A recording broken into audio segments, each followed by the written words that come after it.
எப்படிப்பட்ட நெருக்கத்திலையும் தாவீதுக்கு முன்பாக இருந்தது என்ன தெரியுமா? அவருடைய வழிகள், அவருடைய கற்பனைகள். ஆமென். நமக்கு துன்பத்தில், பிரச்சனையில, போராட்டத்தில் தெரியுறது என்ன தெரியுமா? வாக்குத்தத்தங்கள். ஆனா ஆண்டவர் சொல்றது என்னுடைய கற்பனைகள், அவருடைய கட்டளைகள். இது எத்தனை பேருக்கு ஞாபகம் வருது? நம்ம துன்பத்தில் இருக்கும்போது எத்தனை வீட்டில் கட்டளைகளை வச்சிருக்கிறோம்? வாக்குத்தத்தத்தை பின்பற்றி போயிட்டு இருக்க நம்மளை கட்டளைகளை கைக்கொள்ள எத்தனை பேர் ஜாக்கிரதையா இருக்கிறோம்? சொல்லுங்க, ஆண்டவரே, எந்த விதத்திலும் நீர் சொல்லியிருக்கிற நியாய பிரமாணங்களையும் கட்டளைகள் நான் கை கொண்டு நடக்கத்தக்கதான கிருபை எனக்கு கொடுங்க. அவருடைய இருதயத்தை சந்தோஷப்படுத்தணும். நமக்கு இருக்கிற ஒரே வழி அவருடைய கட்டளையின்படி நடக்கணும். ஆமென். இடது பக்கமும் வலது பக்கமும் நம்ம என்ன பண்ணிடக்கூடாது?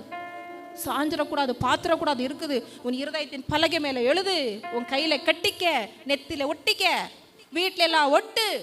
அதுதான் தேவனுக்கு பிரியமானவனுடைய அவர் வழி. ஆமென்.